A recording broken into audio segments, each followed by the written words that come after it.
The airport never sleeps. It just pretends not to watch you bleed. I stood under fluorescent lights that hummed like insects, my hands empty, my pockets lighter than my chest. No phone, no wallet, no boarding pass. My name already erased from the flight manifest by a woman who knew exactly how to disappear me without raising her voice. My wife. The screens above flickered departures I would never make. Dubai pulsed around me, gold and glass and indifference, while security eyes skimmed past my face as if I were already undocumented. That's when the woman in black stopped beside me. She didn't look lost. She looked deliberate. Perfume like cold metal, hair pinned tight, eyes sharp enough to inventory a room in a breath. She leaned in, close enough that her shadow overlapped mine. "Pretend you're my husband," she whispered. I didn't move. "My driver's almost here." A pause, calculated. "Your wife will regret this." She said it like a settled debt. I searched her face for madness, found none, only recognition, like she already knew the version of me my wife had just thrown away. The driver's headlights slid across the glass outside. The woman straightened, slipped her arm through mine as if it belonged there. I let it, because I had nowhere else to stand, and because something inside me, cold and patient, had just woken up. The fight hadn't been loud. It never was with her. Silence was her weapon. Precision. She'd waited until the lounge, until passports were out, until my phone buzzed once, then went dead. She smiled while I searched my pockets. "You should have trusted me," she said. That was it. No explanation, no accusation, just a soft sentence that slid a blade between my ribs. When I tried to access the app, the account was gone. When I asked the attendant, she avoided my eyes. When I turned back, my wife was already walking away, heels clicking like a countdown.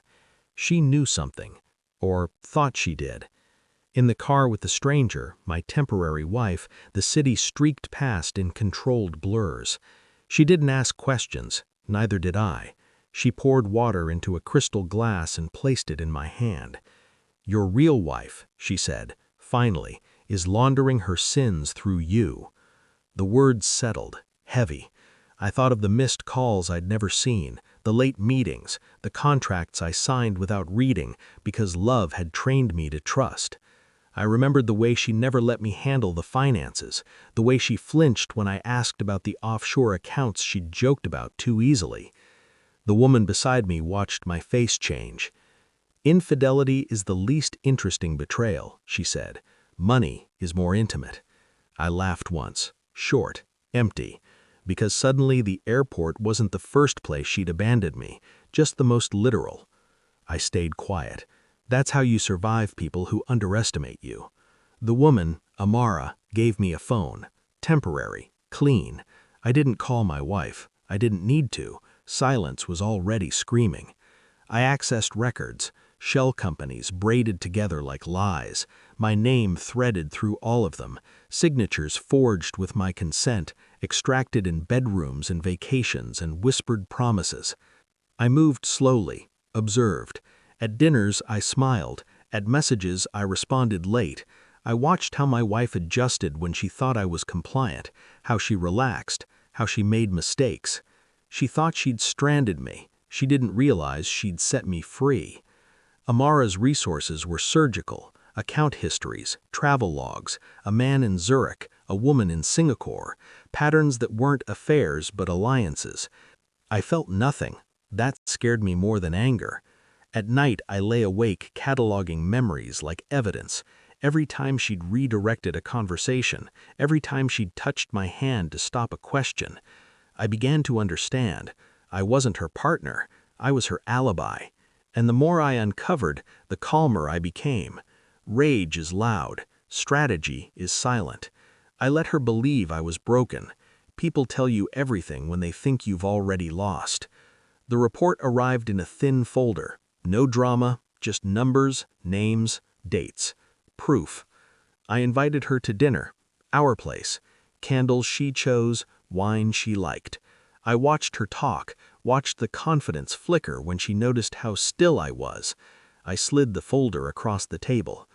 "What's this?" she asked. I didn't answer. She opened it. The color drained slowly, like a receding tide. Her breath caught once. She tried to smile, failed.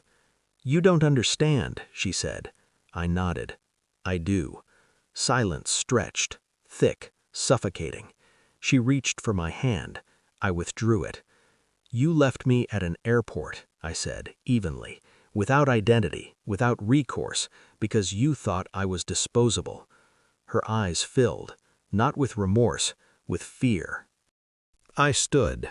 So I became exactly that. The fallout was meticulous. Accounts frozen, partners exposed, authorities alerted with documents that didn't trace back to me.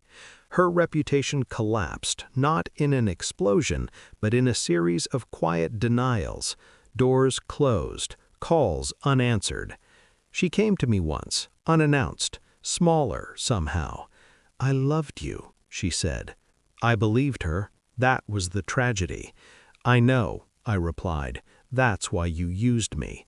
I handed her a single sheet. Divorce finalized. Assets protected. My name clean. Amara waited outside. My wife's voice broke. Mine didn't. I walked past her, not because I hated her, because I was done being useful. I think about the airport sometimes, the way the lights buzzed, the way my life narrowed to a single point of abandonment. I don't feel anger anymore, just accuracy. Betrayal teaches you where you were careless, where you confused comfort for safety. I didn't win, I escaped, and some nights that feels like the same thing. The last message from my wife sits unread. I don't need to know what it says. Silence, I've learned, is the most honest ending.